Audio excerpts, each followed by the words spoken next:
강혜신의 오늘의 미국.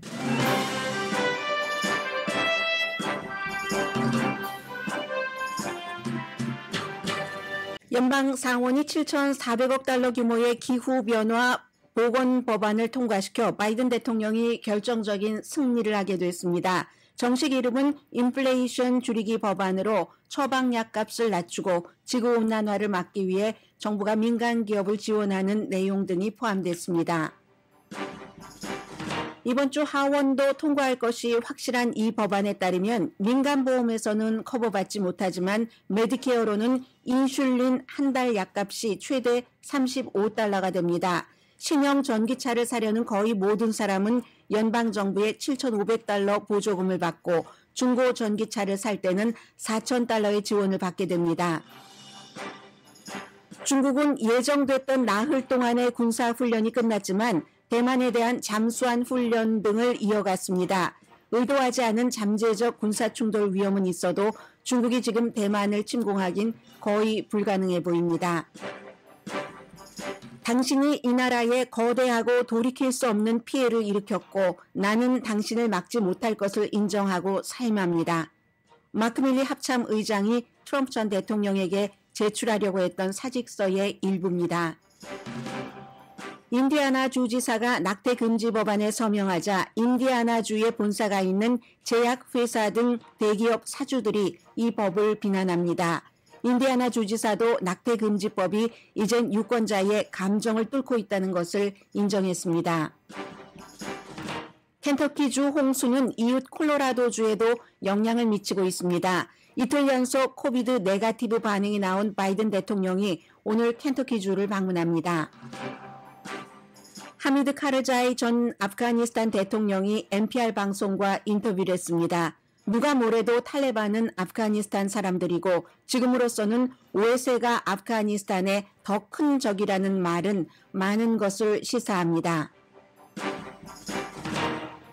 여러분 안녕하십니까? 오늘의 미국 강예신입니다. 때로 미국의 정치인들이 주말에도 일을 할 때가 있습니다. 이처럼 어제 일요일인데도 불구하고 어떤 매체는 13시간 마라톤 회의를 했다고 하고 어떤 매체는 17시간이라고 하는데 일요일에 아무튼 그렇게 해서 공화당 의원들 한 명도 찬성표 던지지 않았고 민주당 의원들이 50표 조 맨신, 크리스틴 시네마 의원까지 가세해서 당연히 버니 샌더스 무소속인 의원도 민주당에 가세를 했고요. 그래서 50대 50 이게 이제 연방 상원에서 특별한 그 법안에 따라서 규정 숫자가 다르기 때문에 50명만 있으면 되는 게 아니라 과반수 51표가 돼야지 되는데 여기에 또 카멜라 해리스 부통령이 한 표를 던져서 승인이 됐습니다.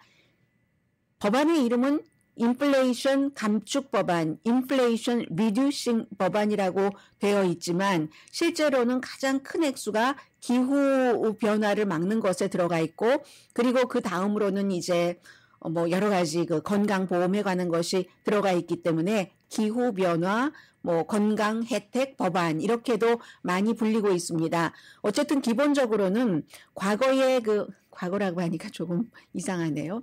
이 바이든 대통령이 Build Back Better 법안 2조 1,000억 달러가 넘는 이것을 원했던 만큼은 아니지만 이제 그 7,390억 달러 규모의 약 3분의 1 정도, 3분의 1 조금 넘는 이 규모의 법안인데 결국은 이 정도의 돈을 10년 동안 만들어서 어디에 쓰겠다. 그럼 돈은 어떻게 만드느냐. 여기에 대해서 공화당은 전체적으로 반대를 했고 민주당이 전부 찬성을 해서 들어간 겁니다.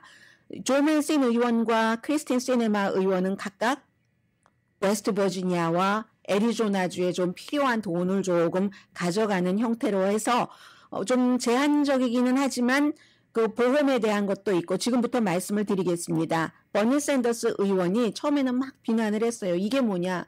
이 코딱지만큼 가지고 뭐를 그렇게 중간층보다 아랫 사람들을 돌볼 수가 있겠는가라고 비난을 했지만 결코 없는 것보다는 있는 게 나으니까 찬성표를 던졌습니다.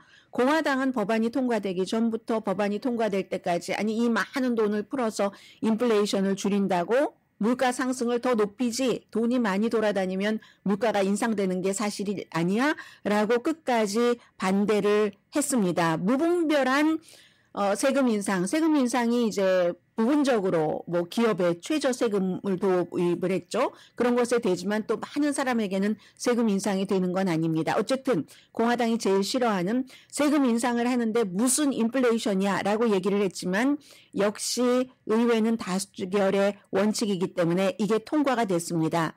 이번 주에 하원에서 투표하고 대통령에게 보내면 대통령이야 당연히 이게 서명을 할 테고 하원은 공화당이 한 명도 찬성하지 않아도 당연히 그 민주당이 과반수 이상이기 때문에 표수는 확보가 되어 있습니다. 그리하여 이 대만 문제로 세계를 아주 떠들썩하게 했었던 낸시 펠로시 하원 의장이 미국에 돌아오자마자 또 하나의 큰 하원에서의 승리를 기록하게 될 겁니다. 자, 7,400억 달러 규모인데 그 가운데서 반이 넘는 4천억 달러, 거의 4천억 달러입니다. 3,690억 달러는 온실가스 줄이기와 재생에너지에 투자합니다. 지금부터 이 법안이 여러분들의 실제적인 생활에 어떤 영향을 미치게 되느냐, 그리고 이것도 곧 시행되기 때문에 많은 분들께 어떠한 형태로든 직접적으로 간접적으로 영향을 미치게 됩니다. 미국의 지구 온난화를 2030년이 되면 지금 2022년이죠. 앞으로 10년도 남지 않았는데 2005년에 40% 수준으로 하겠다 하는 겁니다. 그래서 그를 구체적으로 뭐 270억 달러를 그린뱅크라고 해서 돈을 그쪽에 넣는다는 얘기고, 그리고 민간이 투자하는 클린 에너지 프로젝트에 많은 연방 정부가 투자해 줍니다. 저희 라디오 서울 방송 오늘의 미국에도 무슨 뭐 클린 에너지에 관한 선전을 많이 하는데 그것은 한국 분들이 그런 클린 에너지 사업에 관여를 하고 계신다는 거고, 그 같은 사업에서 일을 하고 계시는 분들도 계시는 거잖아요. 그런 것들이 활성화되겠죠. 특히 이 같은 프로젝트를 저소득층 지역에서 할 때 돈을 많이 지원하는 것이 포함이 되어 있습니다. 소비자에게는 이 미국에서 만들어진 전기자동차라고 하지만 배터리가요. 그런데 이것도 이리저리 해서 제조 자체가 멕시코에서 됐어도 미국의 부품을 사용하면 미국에서 만들어진 것으로 하기 때문에 크게 아주 너무너무 돈 많이 버는 사람을 제외하고는 거의 모든 분들이 아마 오바마 시대에 그랬던 것처럼, 제가 그 당시에 전기자동차를 제일 처음에 리스할 때 연방정부에서 $10,000를 지원을 받았었거든요. 캘리포니아에서도 또 지원을 받았었고, 그때보다는 적습니다. 그때보다는 적지만 새 차를 전기자동차를 사시거나 할 때 $7,500를 지원을 받게 되고, 중고차도 $7,500죠. 7,500억이라고 한 줄 알았어요.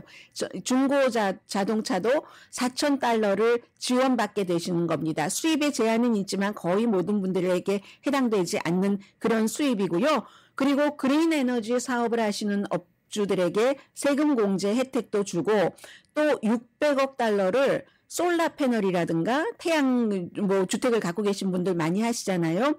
그리고 요즘에는 홈디포 같은 데 가보시더라도 혹시 모르시는 분들을 위해서 알려드리는데, 하나에 한 $10 정도 되면은 밖에 페리오라던가 아니면 무슨 페리오에 카요리 같은 것이 오는 것이 겁난다던가 이러시는 분들 밤새도록 어디 불 켜 있는 거 되는데 전기요금은 어떻게 하려고 해요? 태양열로 하는 겁니다. 그래서 한 $10 정도 주면은 작은 것을 사서 몇 개를 이렇게 놓고 하잖아요. 그런 사업을 하시는 분들께 정부에서 지원을 하기 때문에 그 액수가 늘어날 리가 없겠죠. 바람에너지, 배터리, 전기자동차, 기타 등등의 전부. 그리고 $600억 특히 저소득층 지역에 투자를 한다니까 지역의 경제가 활성화될 테고요. 대신에 이제 메탄가스를 어느 정도 규정까지 그 이상을 방출한다던가 하면은 1톤 방출할 때마다 벌금을 $1,500씩 물게 하고, 그 돈으로는 모니터링하는 비용으로 쓴답니다. 그러니까 까다롭게 점검을 하니까 그만큼 그 규제를 잘 지켜야지 되겠죠. 새로운 오일과 시추, 공공부지와 해안에서 이런 것까지 포함을 했고요. 아무튼 그리고 헬스케어 비용 줄이기가 더 관심이 있으신 분들이 많으실지도 모르겠습니다.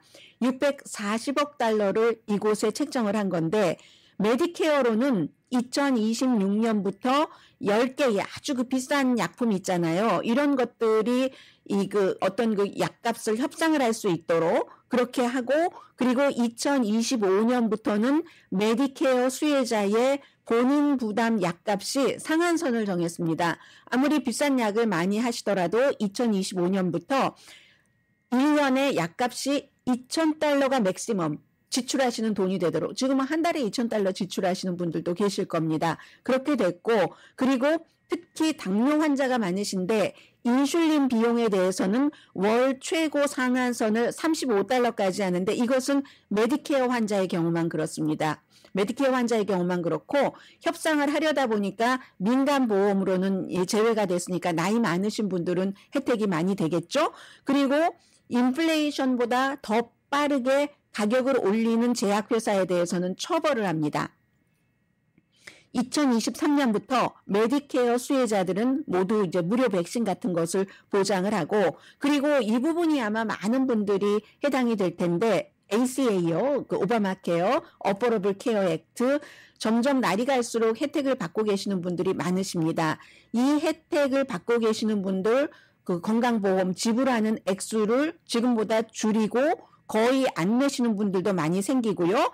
이것이 2021년도에 이제 연장되도록 됐잖아요. 보조금이 3년 더 연장하는 이런 것들에서 오바마 케어에 관한 것이나 아니면 뭐 인슐린, 여러 가지 건강보험, 특히 비싼 약을 드시는 이런 모든 분들께 해당이 됩니다. 그러면 7,390억 달러를 10년 동안 쓴다는데 돈이 다 어디서 나오느냐? 공화당이 하는 얘기죠. 예를 들어서 이 주주에게 10억 달러 이상의 그 소득이 있다 하고 보고하는 그런 회사, 대부분의 회사에 대해서 15% 최소한의 세금, 최저 법인세를 내게 한다는 겁니다. 지금은 이리 빠져나가고 저리 빠져나갔고 막 해서 오히려 돈 안 낸 그런 회사들이 있잖아요. 돈 많이 벌면서 그런 것. 그리고 만약에 그 회사가 그 자신들의 회사의 주식을 매입을 한다면 환매하는 거죠. 여기에 대해서는 1% 세금을 내게 하고, 그리고는 또 800억 달러를 이거는 투자를 하는 건데 어디에 투자하냐면 국세청에 에이전트를 새로 많이 하이어합니다. 하이어해서 여기저기 어디가 이렇게 돈이 많이 버는데 세금을 안 내고 빠져나가고 있는 거지, 돈이 거치지를 않는 거지. 연방정부는, 기업은 돈을 버는데 왜 저 사람들은 세금을 안 내? 하는 것을 철저히 조사를 하는 새로운 그 에이전트를 고용을 해서 한 2,300억 달러 정도 추가 수입을 예상을 하는 겁니다. 여기서 또 이 최저 법인세 15% 해서, 그것도 법인세도 뭐 돈을 적게 버는 회사에 무조건 내겠다 하는 것은 아니고요. 마이너스 나는 회사에 어떻게 세금을 물라고 하겠습니까? 그리고 이 IRS에서 감사하는 것도 뭐 중간층이나 저소득층에 대해서 무슨 감사를 하겠습니까? 또 감사를 해봐야 그게 뭐 돈이 얼마나 나오겠어요? 이건 딱 그 전문가를 고용을 해서 돈이 나올 만한 곳을 이제 표적 그 감사를 한다는 얘기죠. 물론 무작위 감사도 있지만 이런 경우는 뭐 거의 뭐 케이스가 걸리지 않으니까 그렇게 해서 돈을 번다는 겁니다. 그러면 누가 이 법안, 인플레이션 감축 법안이 통과됨으로써 좋겠습니까? 큰 그림으로는 지지율이 낮아지고 있는 바이든 대통령에게 좋지만, 기본적으로는 정치인으로서는 연방 그 민주당의 찰스 슈머 상원 의원이 어쨌든 아주 까다로운 그 상원 의원들을 상대로 협상을 이뤄냈으니까 좋은 것이고, 소매업도 뭐 이렇게 저렇게 혜택을 받으니까 좋고, 그리고 민주당이 원래는 최소 법인, 그러니까 원래는 그 법인세 자체를 21%에서 25%로 올리려고 했잖아요. 그러니까 그것은 안 되게 됐으니까 기본적으로 돈 많이 버는 이런 그 미국 내의 기업, 다국적 기업을 향해서만 이게 됐으니까 그런 것도 좋겠죠. 그리고 뭐 월마트와 타겟이 그 기업의 세금이 크게 올라가지 않으니까 좋을 테고요. 그리고 그 대신에 마이너스가 된 이 법안 통과로 그런 그룹은 당연히 공화당의 상원 지도부가 될 테고 다국적 기업도 될 테고 이제 최소 법인세가 들어가기 때문에 아마존 같은 회사가 지난해에 기록적이네요. 정말 350억 달러 돈을 벌었거든요. 그리고 연방 세금으로는 6%만 냈습니다. 그러니까 이런 그 회사의 15% 최소한 세금을 내면 아마존이 번 돈의 350억 달러의 15%면 얼마예요? 6%와 15%는 2배 이상 차이가 있으니까 아마존은 나쁘죠. 그렇게 되는 것이고, AT&T 같은 경우도 좀 그렇게 될 텐데요. 해서 결국은 Build Back better라는 지금 통과된 7,400억 달러보다 3배나 많은 그것을 통과하지는 못했지만 바이든 대통령에게는 민주당 상원이 뭉쳤다는 것도 보여줬고 중간 선거에 이로써 그 도움이 되기를 원하지만 그건 알 수가 없습니다. 투표할 때는 제일 먼저 무슨 안이 통과돼서 뭐 이런 거시적인 것보다는 당장 물가 인상이 어떻게 됐어? 어머, 내가 지난주에 뭐 마켓에 가봤는데 뭐 이렇게 되니까 그건 잘 모르겠습니다. 그리고 또 나라 밖에서는 기후 변화에 대한 그 회담 분위기를 바꿀 수는 있죠. 물론 이것도 처음에 생각했던 만큼이 아니기 때문에 파리 기후 조약 그것에 맞춰서 거대하게 되는 것까지는 아니지만 미국이 어쨌든 연방 상원에서 이러한 일을 해서 이렇게 됐네 하면은 좀 추진력을 국제적으로도 다른 나라들도 스스로 어떤 입장 정리를 할 수 있는 그리고 미국도 좀 신뢰도가 높아지는 거죠. 그동안에 파리 기후 조약 한다, 뭐 도쿄 의정서 같은 것을 공화당 대통령들이 아들 부시 대통령이나 트럼프 전 대통령이 이걸 완전히 거의 무산시켜 버렸는데 이게 다시 또 새로운 그 행정부가 바뀌니까 되네 하고 미국의 신뢰도도 좀 회복할 수 있는 그런 법안이 주말에 통과됐고 이번 주에 하원에서도 통과되자마자 바이든 대통령이 서명할 예정인 인플레이션 감축 법안입니다.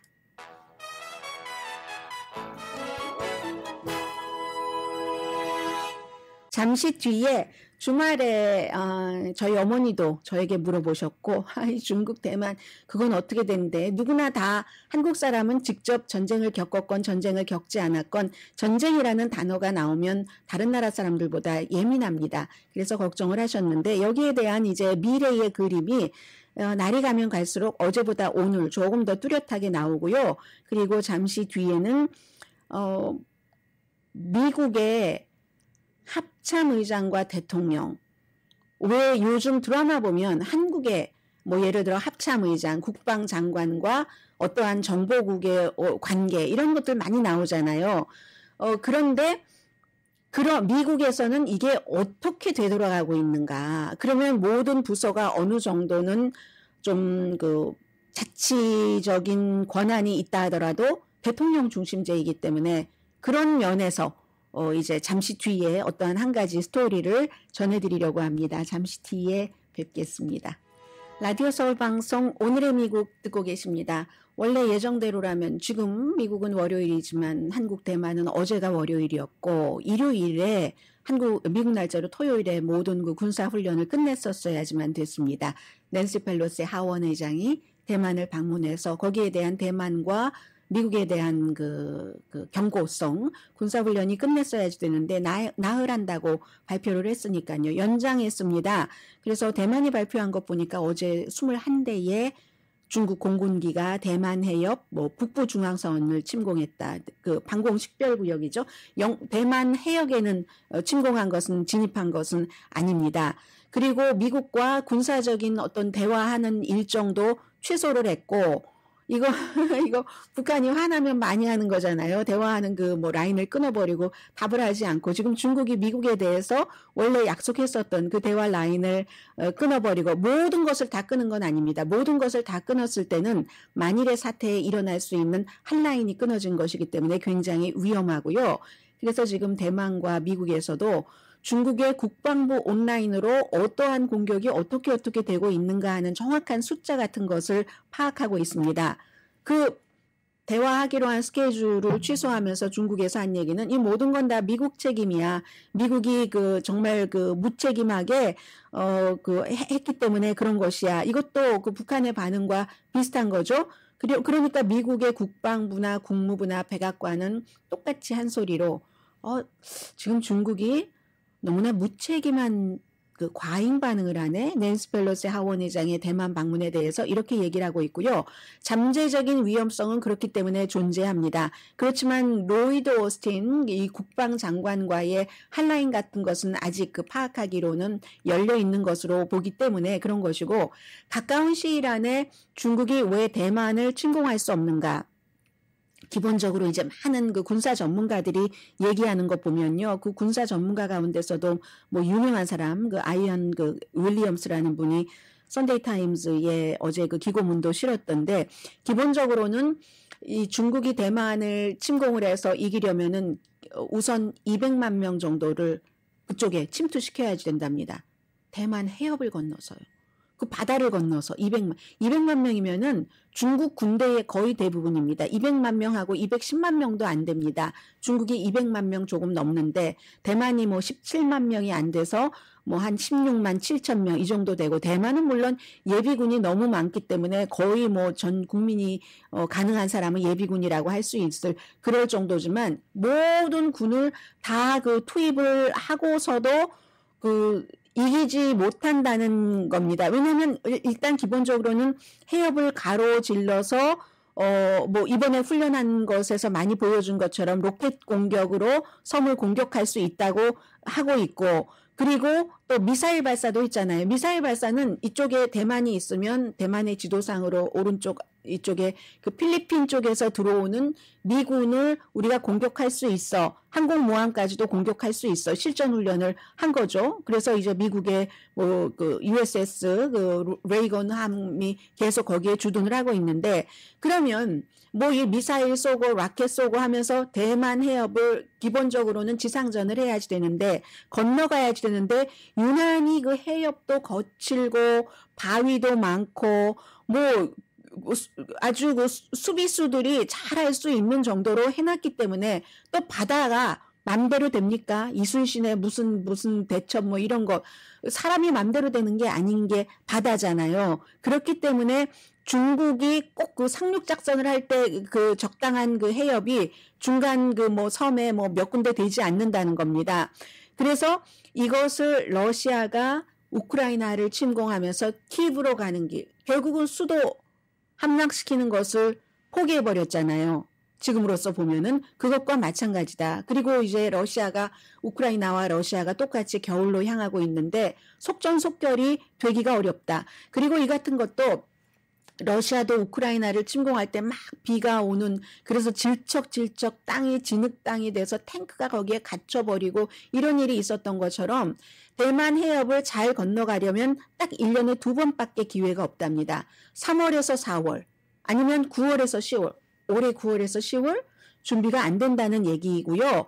그래서 이제 많은 나라들도 또 그 중국의 이 같은 것을 비난을 하고 누가 주변에서 전쟁이 일어나는데 좋다고 할 나라가 어디 있겠습니까? 그리고 전쟁이 일어나서 미국이 그쪽에 정신 팔리면서 다른 일, 자국들과 일을 못하는 것을 좋아하는 국가가 어디 있겠습니까?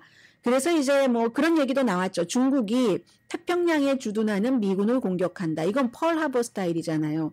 이건 전략적인 도박이죠.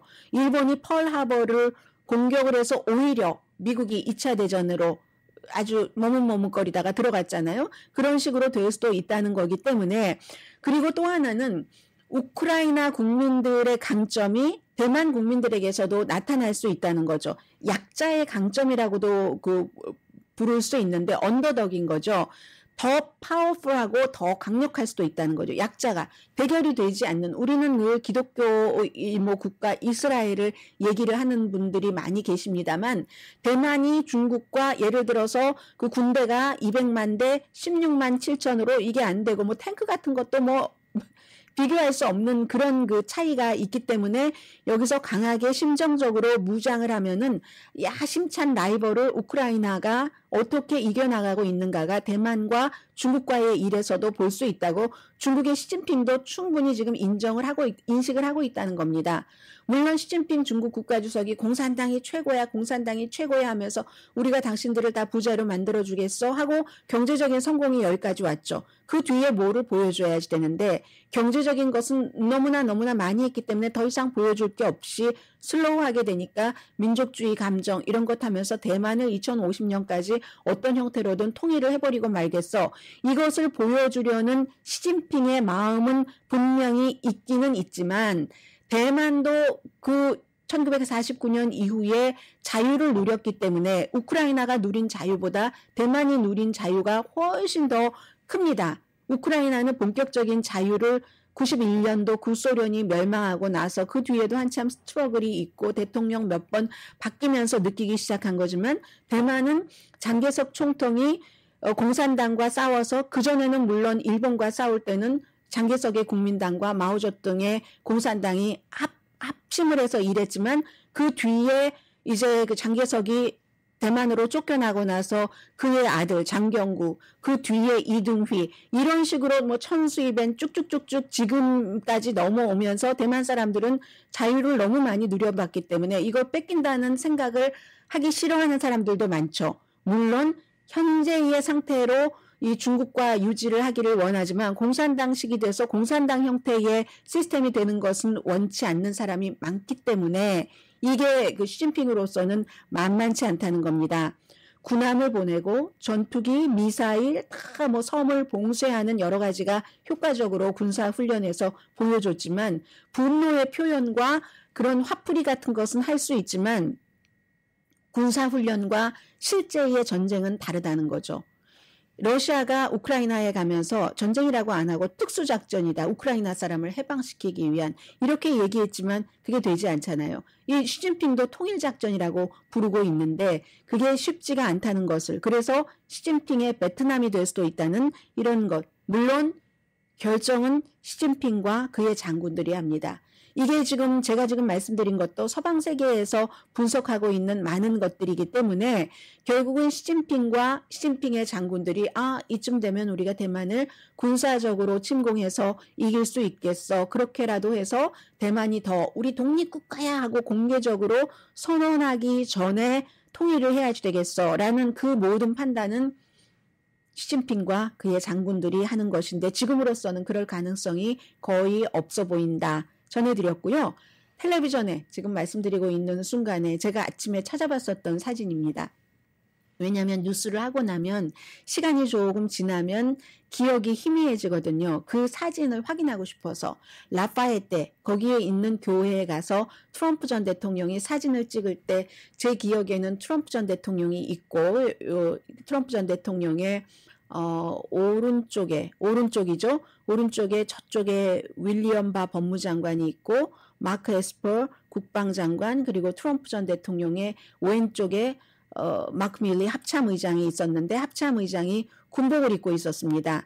그 당시에 마크 밀리 합참의장이 내가 무슨 일인지도 사실은 잘 몰랐고 그 라파엘대로 가는 길이 그 앞에서 성경책 들고 성경책도 제대로 든 것도 아니에요. 뒤집어 들고 이제 그 보수 복음주의자들에게 보여주기 위해서 그 사진 찍기 위해서였잖아요. 그래서 법무장관, 국방장관 이 합참의장을 대동을 해서 갔는데 합참의장은 뭔 일인지 잘 모르고 정확하게 파악이 안 된 상황에서 군복을 갈아입을 수도 없었고 나중에 너무 그 사과를 했고 또 그 법무장관 그 마크 에스퍼도 당시에 사과를 했고 내가 잘못됐다 거기에 그렇게 간 건 했는데 마크 밀리 국방장관의 그런 여러 가지에 대해서 책이 나옵니다. 9월 20일에 책이 나오는데 마크 밀리 합참의장이 쓴 건 아니고요.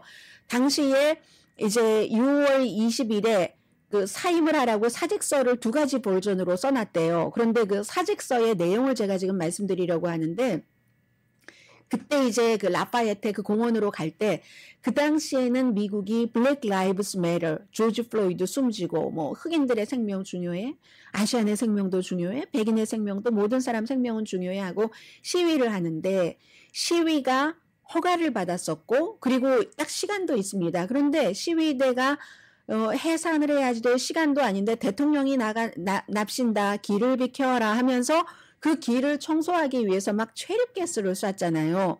그때 법무장관 국방장관과 합참의장은 나중에 이게 너무 잘못됐다 하고 이제 공식적인 사과 비슷한 것을 했는데 그에 관한 책이 이제 그 2사람이 쓴 것이 공개가 되는 것이고 잡지 뉴요커의 일부가 공개가 됐는데 그 당시에 그 마크 밀리 합참의장이 그 일이 있은 뒤에 너무나 부끄럽고 본인이 딱 군복을 입고 그렇게 갔다 뭐 이런 것에 대해서 깊이 성찰을 했다. 몇 주일 동안 그렇게 얘기를 하면서 그 사직서에 써놓은 게 2가지 버전이 있는데 이 버전을 더 좋아한답니다. 트럼프 전 대통령에게 하면서 당신이 미국 군대를 굉장히 정치화했고 나는 내가 당신의 그 같은 태도를 바꿀 수 있다고 생각했는데 결국은 내가 할 수 없다는 것을 알았다. 할 수 없기 때문에 이 자리에서 물러날 필요가 있다고 생각을 했다. 다른 사람이 또다시 나와는 다른 트럼프를 멈출 그런 그 노력을 해보도록 하고 얘기를 하면서 트럼프 대통령은 당시에 군대를 권력 유지를 하기 위해서 쓸 수도 있다. 이런 것을 굉장히 두려워했다고 하고요. 그러면서 당신은 군대를 사람들에게 두려움을 퍼뜨리는 것으로 이용하고 있다. 우리 군대는 미국 사람들을 보호하는 그런 집단이지 미국 사람들을 협박하는 집단이 아니다. 미국 사람들은 군대를 믿고 있다. 우리가 미국 내부의 적이든 외부의 적이든 내부에도 테러리스트가 있으니까요. 모든 적을 물리치고 국민들을 보호할 것으로 믿고 있고 우리들은 그렇게 할 것인데 당신이 그걸 반대 방향으로 가져가면서 당신의 개인 입장을 위해서 이용하고 있다라고 썼다는 겁니다. 그리고 나서 나중에 마음을 바꿔서 합참의장 자리에 그대로 있기로 하면서 스태프들에게는 많이 얘기를 했대요. 내가 힘이 부족해도 내부에서 싸울 것이다. 트럼프가 군대를 더 많이 손상을 입히지 않도록. 그리고 내가 감옥에 들어가는 쿠데타를 하라 앞장서서 뭐 라파에타 그 교회에 갈 때 앞장서서 한 것처럼 그런 식으로 해서 내가 안 한다고 하면은 감옥에 집어넣을 수가 있는데 내가 감옥에 가더라도 끝까지 이 군대 안에서 트럼프와 싸우겠다라고 얘기를 했다는 겁니다. 그리고 이 9월 20일에 나올 책이에요. 디바이더 분열자라는 책이거든요. 그 책에는 존 켈리 군 출신이었던 비서실장이 있잖아요. 마지막에 그 마크 메도우스 정치인 출신의 비서실장 이전에 마크 메도우스에게도 막 트럼프 전 대통령이 안보 관계자들에게 너무너무 특히 군인들에게 실망을 해서 아니 왜 우리나라 미국 장군들은 독일 장군들 같지 않은 거야 이렇게 얘기를 하면 그 존 켈리 비서실장이 어떤 장군이요? 라고 질문하면 2차 대전 때 독일 장군 말이지 하면은 마크 켈리 비서실장이 2차 대전 때 독일 장군들이요. 그 사람들은 히틀러를 3번이나 죽이려고 했고 한 번은 거의 성공할 뻔했습니다. 이렇게 답변을 했답니다. 그럼 트럼프 전 대통령이 노노노 그들은 완전히 그에게 충성했어. 그가 누구예요? 히틀러잖아요. 그런 스토리들이 이 책에 실렸다는 겁니다. 그래서 이 마크 밀리 그 합참의장은 트럼프 당신이 이 국가에 너무나 막대하고 무책임한 돌이킬 수 없는 그런 해를 입혔습니다. 이제 이런 얘기를 했고요. 그리고 지금 오늘 아침에도 또 그의 그 국방장관 그 라파에테 그 교회에 같이 갔었던 윌리엄 빌바 법무장관이요. 장관이 많이 나오니까 혼돈되네요. 법무장관도 이런 얘기를 합니다. 주말에 많이 했었던 얘기인데 트럼프 전 대통령이 의사당 폭동 사건에 대해서 기소될 만한 증거가 쌓이고 있다. 그리고 루디 줄리아니 그의 그 개인 변호사는 그 조지아주 선거를 뒤집기 위해서 몇 표를 찾아내 한 표만 더 찾아내 했었던 그런 사건과 관련해서 조지아주에서 이제 증인으로 나서야지 되는 그런 일들이 있고요. 그리고 아무튼 여러 가지 얘기들이 너무 많이 나옵니다. 예를 들면 왜 또 다른 책도 언제죠? 아무튼 또 다른 책도 나오는데 이건 이제 뉴욕타임스의 기자가 쓴 책인데 트럼프 전 대통령과 늘 자주 싸웠던 기자가 쓴 책인데 당시에 어떤 얘기를 했었냐면 트럼프 전 대통령이 국가 기밀을 보관을 해야지 되는 의무를 버리고 그 화장실 변기에 많이 넣었다는 얘기예요. 그 당시에 사람들이 그런 거짓말이 어딨어 막 그랬는데 사진을 갖고 있었던 겁니다. 그 사진이 이 책에 실릴지도 모르죠. 그래서 한쪽에는 사진에 보면 왼쪽에는 국내용 글씨가 조금 보이기도 하고 그리고 오른쪽에는 해외에 가서도 이렇게 접어서 조금의 글씨가 보이는데 완전히 읽을 수는 없는 거죠. 우리가 그만큼만 보니까 그런 것들을 갖고 있다. 그래서 그 메모, 그 화장실 변기에 그게 트럼프 전 대통령이 버린 것인지는 확인된 건 아니죠.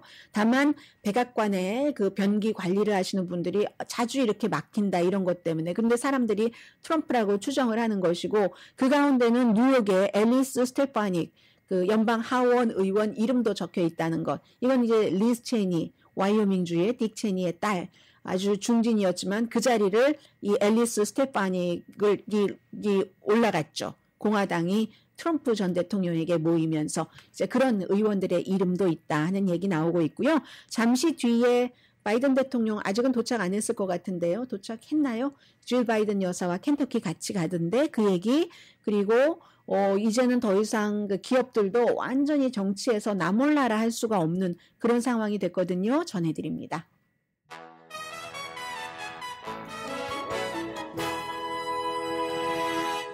라디오 서울 방송 오늘의 미국 듣고 계십니다. 바이든 대통령과 질 바이든 여사가 켄터키주를 방문을 했습니다. 미국 그 대통령이나 아니면 중요한 인물들이 재해 지역을 방문할 때는 일단의 그 재해 상황은 끝난 뒤에 방문을 하죠. 여러 가지로 그 주 정부에 불편을 주지 않게 하기 위해서 지금은 이제 복구 작업으로 돌아갔기 때문에. 그런데 이번 주에 로스앤젤레스도 좀 덥다고 하고 켄터키주에도 또 다른 홍수가 일어날 수도 있는데 지금 보니까 완전히 다리가 지진이 일어났을 때처럼 내려앉았고요. 홍수나 지진이나 자연재해가 인간에게 주는 피해는 거의 비슷합니다. 거의 비슷한 게 인간이 오랜 동안 정교하게 많은 돈과 인력을 들여서 만들어 놓은 것을 순식간에 완전히 파괴시켜버리죠. 그러한 것들 연방정부가 지원을 할 수 있는 최대한의 지원을 하겠다는 것을 약속하기 위해서 간 거고요. 그 여러 가지 그 잔여물이 덴버 쪽으로도 들어가고 있다고 하거든요. 그래서 5대5 일부에 지금 홍수 경보도 발효가 됐고, 그 일리노이 조금 북쪽이요. 또 남쪽인 위스콘신에도 폭우가 내리고 있고, 어느 지역이라도 지금 돌발 홍수가 발생할 가능성이 있고, 대통령이 무슨 뭐 중국 문제, 또 이렇게 그 인플레이션 감축 법안 문제 많은 것이 있지만 그 중에서도 또 제일 중요한 것은 일반 사람들이 날마다 생활하는 데서 느끼고 있는 이 어려움을 우리가 충분히 생각하고 있습니다 하는 것을 보여주는 지금 그 재난지역 방문입니다. 그리고 또 이렇게 다리 같은 것이 완전히 내려앉고 했거든요. 그런 것들은 지난번에 영국에서 본 것과처럼 영국도 그렇게 더운 적이 없기 때문에 기간 산업 자체가 이렇게 기후 변화에 맞게 설계되고 만들어진 게 아니기 때문에 점점 그 기후가 극단적으로 돼가니까 인간이 만들어 놓은 것을 더 크게 파손할 수밖에 없는 것이고요. 지금 바이든 대통령 이틀 연속 두 번 걸렸잖아요. 최근에 코비드-19 웃네요. 제가 웃고 있어요. 제가 큰 일 없이 이제 완벽하게 회복이 됐기 때문에 해서 켄터키주에 가서 바이든 대통령도 질 바이든 여사도 주변 사람들도 한 사람도 지금 마스크 안 썼습니다. 물론 실내가 아니고 실외에서 영접하고 서로 악수하고 토닥거리고 위로하고 하는 장면이었는데 마스크 안 썼다 말씀드리고요. 인디아나주가 최근에 낙태 문제로 여러 주목을 받았었는데 주지사는 뭐 당연히 공화당이고요. 에릭 홀콤이라는 주지사인데 주말에 약간의 예외를 둔 그러니까 텍사스주보다는 조금 가벼운 낙태 법안에 서명을 했습니다. 텍사스주와는 달리 강간이라든가 근친상간이라든가 아니면 태아가 아주 심각한 기형으로 태어난다는 의사의 진단 또 산모의 건강이 위험하다 하는 이런 것에는 예외를 뒀습니다. 그리고 뭐 근친상간, 강간 이런 것도 처음에는 경찰에 다 보고를 하고 허락을 받도록 했었거든요. 그런데 6월 23일에 연방대법원에서 이 낙태법에 대한 판결이 나온 뒤에는 여론이 많이 돌아섰잖아요.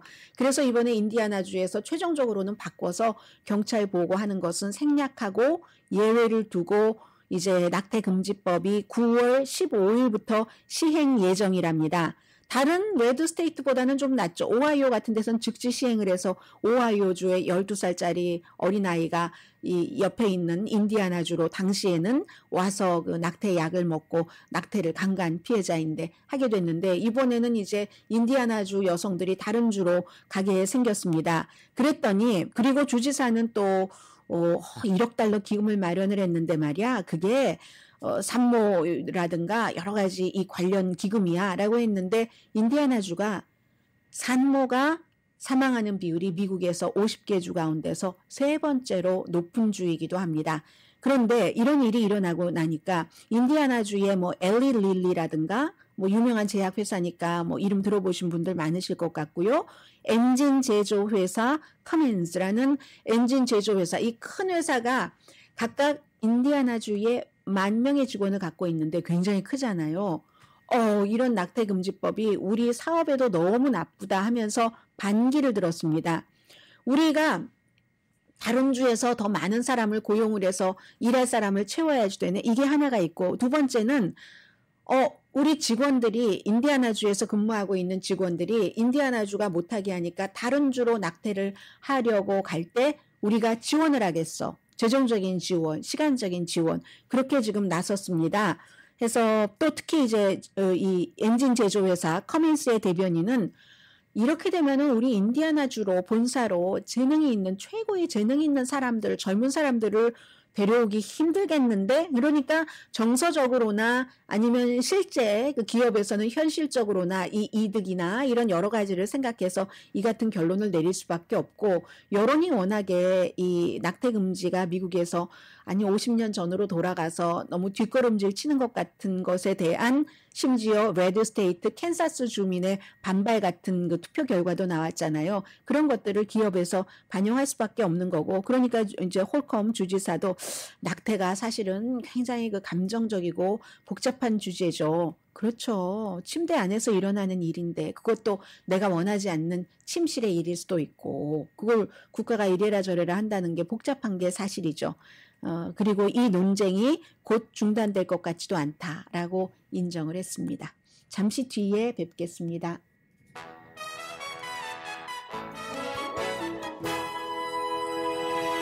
라디오 서울방송 오늘의 미국 듣고 계십니다. 아프가니스탄의 하미드 카르자이 대통령이 오늘 NPR 방송과 인터뷰를 했는데요. 항상 미국에서 뉴스를 보도하다 보면 여러 가지 뭐 대만, 한국, 뭐 아프가니스탄, 한국, 어디 한국 이런 식으로 뭐 우크라이나, 한국 연결이 되거든요. 이미 나서 살다 보니까 그런 것 같습니다. 한국이 미국보다 더 강하다면 정말 걱정 안 하고 살 것 같은데, 그런데 뭐 한국에 계신 분들은 여기에 대해서 또 아니요 이렇게 얘기하실지도 모르지만 어쨌든 초대 대통령입니다. 지난번에 아프가니스탄에서 미군이 철군하면서 도망했었던 대통령이 아니라, 이 사람이 얘기하기를 탈레반이 나쁜 것 그 사실이지만 여러 가지 문제로 그래도 탈레반은 아프가니스탄과 같은 민족이다 얘기를 해보면, 그러면 그 아프가니스탄이 결국은 발전돼야지 된다는 공통 분모를 갖고 있는데, 오히려 걱정되는 것은 외국 사람이다, 파키스탄 이런 사람들을 얘기를 하고요. 미국도 다 잘한 것 아니다. 아프가니스탄에서 얼마나 많이 실수를 했는가. 오히려 많은 사람들이 얘기할 때는 미군의 훈련을 받은 아프가니스탄 군대가 탈레반보다 더 잔혹했다는 얘기도 한다. 그리고 그럼 미국이 지금에 와서 무엇을 돕는가라고 얘기를 하면은 탈레반도 미국과 잘 지내기를 원한다. 그런데 미국은 70억 달러를 아프가니스탄에서 철군하면서 탈레반 때문이라고 가져가면서, 아니 그 돈을 왜 미국이 가져가나. 그로 인해서 경제가 너무너무 힘든데 아무리 탈레반이 나쁘다 하더라도 그 돈은 탈레반 돈이 아니라 아프가니스탄 돈이 아니냐, 뭐 이런 형태로 얘기를 하고 있습니다.